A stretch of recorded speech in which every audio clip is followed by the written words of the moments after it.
I was a little apprehensive about making this video, but again, if I fall on my face, I fall on my face, and we'll just leave it at that. What is up, guys? You're tuning in to Nikki MGTV for another video. As always, you can hit me up on Instagram, Snapchat, or down in the comments below if you have questions. But as always, let's right into the topic. Where you like the video, comment, subscribe, do a little bit of that action. Yes, this video is about my officer journey, and this binder contains the information that's in it. And again, I am, for context for anyone that has not watched the channel, first class E6 in the military, in the Navy specifically, and I'm trying to apply for a commissioning program to go for the officer route. I do want to say that obviously I'm not there yet, and there's a lot of people that don't understand this whole process. It's very long and drawn out as far as getting this stuff together to submit a package to be able to be looked at and compete against your peers that have applied for the same program. Towards the end of this video, we're going to give a few tips and tricks of just things I thought that have personally helped me just prepare, get my mindset. Stay through the entire video to the end. I will give a lot of recommendations on just my little bit of experience. Again, I'm not selected yet, nothing like that. So I can't give a lot of experience, but I've also reflected this idea off of people that have, because honestly, that's one of the best tools you have being in the military. Is there are a lot of people that have been enlisted prior that have went to the officer side, and you can always ask them questions, but I'll let you know what I think. And I was kind of apprehensive about making this video because I really want to just show that I've just done it, or maybe I've gotten selected in this, make like this awesome video, but I at the same time it's a process of what I'm going through, and people ask about it. And on the same note, I just want to document, where I'm at. Maybe I'll look back at this video later on and think, man, I was a big idiot. Or maybe I'll fall flat on my face. But I only have one chance at this career, and I'm going to do the best I can to make it through my career and do what I can. So this is one of those things that is part of my bucket list and things that I want to do during my career.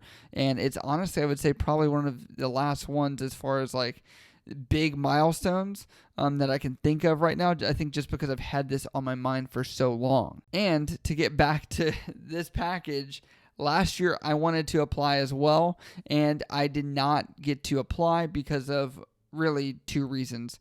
One was because the requirements changed for the program that I was in, that I was no longer going to meet it. And the second thing was that I had obligated service to the job that I'm doing right now, where I went to school for a year, which required me to give back time doing this job. So not mad about that. Gave me time to focus on other things. I'm almost done with my master's degree. Also, I changed my mind previously what type of officer I wanted it to be. It's not really changed my mind. It's always been between these two different things, but now I'm just switching back to the physician assistant side, and that was for several reasons. The program I'm going for will allow me to go to school for 2 years under the military and be able to come out as a physician assistant. That's what I'm going for. And so that program is very intense. And same with the program or the school I was in, a year for the job that I'm currently in was very intense.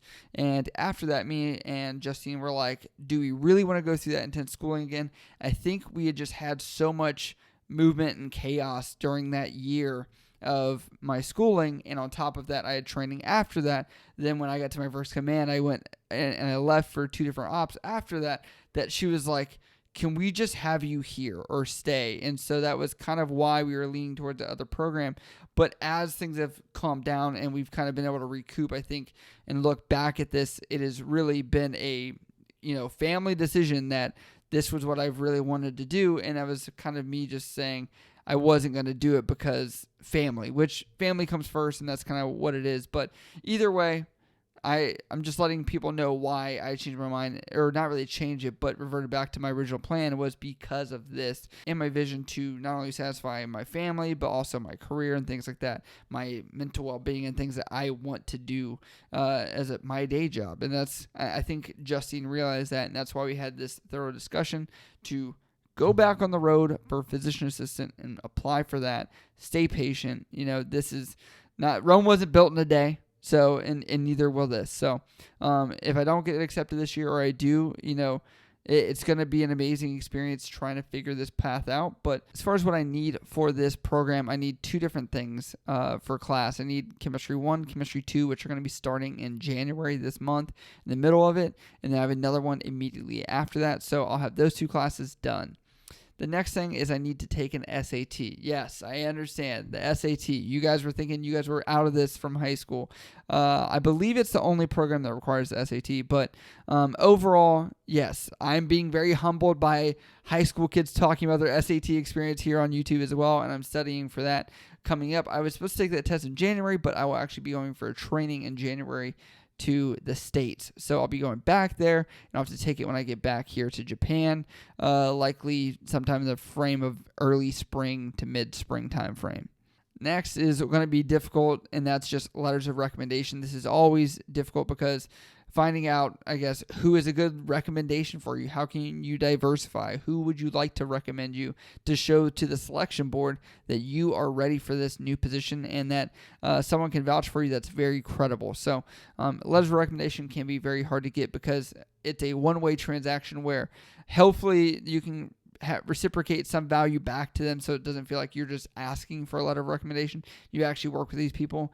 But from what I've heard from everybody, that is some of what takes the longest as far as any bit of getting this package together, because it seems like you're having to follow up with multiple people for a total minimum of one. But obviously, if you can do more, why not? And the last thing I'm really kind of nervous about and trying to set up are appraisals. And this is because officers sit down with you and do a pretty much board and ask you why you want to do the program, what can you bring to the community, things like that. And they grade you based on how well you perform, talking to them and kind of just giving them the gist of why you believe you should be an officer and what their interpretations are of you and your possibility of fulfilling the shoes of them. And I think there's probably no one better than officers that are, higher ranking maybe, that are seeing the future of their community, because a lot of these guys are probably going to end up retiring in the next few years unless they really go onto admiral and things like that. But they're generally towards the end of their career. And so who better to choose than somebody that's been doing it for probably 20 to 30 years, All right, so here are my recommendations. The first one sounds really dumb. It's a binder. And I say a binder because this binder holds everything for my package right now. And I carry this thing everywhere. And it is a daily visual reminder that I want to do something for this. That every day I'm like, oh yeah, I got to do something for that. I have to remember to, write a letter of recommendation. I got to schedule my chemistry class. Oh yeah, I got to, research my SAT dates or whatever it might be. Whenever I need to get something completed, it's always nice to carry something as a visual reminder. And that's with anything. If it's your workout log, if it's officer package or whatever it is, visual reminders will help you out. Next thing is set a timeline. For me, when I was going to start this process, I was like, okay, I have until September to apply. I need to figure out by which dates I'm going to need to have X, Y, and Z done. And honestly, I would say the stuff that you can knock out the fastest, knock out so you have that progression, right? But also make sure that there's certain things that you're planning out by having them done sooner than later, because they may take longer to receive back, such as letters of recommendation, things like that. This entire process is overwhelming when you first jump into it. And so break this into pieces if you can. Like for me here, I've got a checklist as far as making sure it's all good. And then I put the actual instruction as far as what is expected from the program. And then I've actually gone through and I've highlighted every due date, every specific requirement that I could think of. This also helps you sort through the information a little bit quicker. Say if you forgot about something and maybe you didn't write it down, you can always go back to this and look at your highlights and be like, oh, remember where it was on the page, and maybe have it pop out at you versus having to read the entire instruction and try and scan where that's at again. A lot of these programs are going to have a frequently asked questions or something that you can guide off of. I put all this in here because you're going to carry this and you're not going to want to look it up on your phone or something, and this is your reference, so that way you have it with you at all times. I've got all my transcripts here already, so because they're going to require transcripts to see how well you've done and all the schools that you've been to. So for me, I ordered official ones to myself so I could see exactly what the board would see, and that way I understand what is being sent to the board as well as what's going to them when I have those sent to them. And then after that, all the supporting documents such as my medical stuff, all of the letters of recommendation, everything else that's kind of extra beyond that, I put in the back. That way it's in order. So overall, that's where my package is right now. It's going to be a process. And for a lot of you guys, I think a lot of you think, oh, Nikki, you already have a bachelor's. Why aren't you already an officer? It's It doesn't happen that quickly, and that's just how it is. This is an administrative task. It's about following directions, and that's part of what the package is. If you are incorrectly putting your package together, it could be tossed out. If you forget something, it could be tossed out. If you don't have the right paperwork, it could be tossed out. So paying attention and meticulously going through this and fine-tooth combing every aspect of your package and finding people that will actually view this for you will be very key, okay?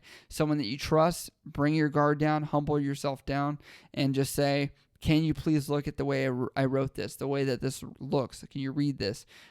Everything. It's going to be viewed by a lot of people, so don't be scared to critique it and make it the best that it can be. Also, if I could give any advice, it would be find someone to mentor you. So everywhere you guys are going to be at, typically there's somebody that's been prior enlisted that has gone officer. And I always tell people, search out those people. Look to them for advice. They know where you've been at. They know where you're trying to go.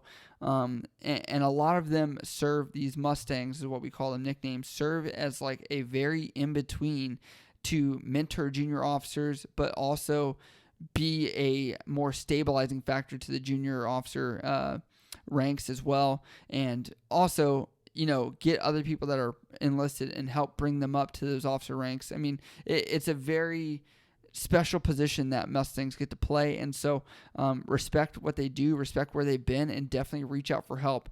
I always say this, there's people like me that are willing to help you guys out, and I'm just an E6 right now, and so think about it. There's people that are commanders, people that are lieutenant commanders, or whatever rank. There's someone always out there looking to help you out, so just make sure you reach out that hand and ask for it too. But as always, if you guys do have questions about the package or whatever else, I will be uploading periodically over the next 9 months pretty much to say where the package is at and let you guys know of what my issues are or what I've come up with or where I'm at, because I want to document this process and let you guys know what you should be jumping into. Especially there are a lot of people that are looking to go from enlisted to officer that may not be able to pay for school or things like that, and just kind of share my experience with you guys. But if you guys do have questions, you can always hit me up on Instagram, Snapchat, or down in the comments below. I love you guys. I'll see you next time.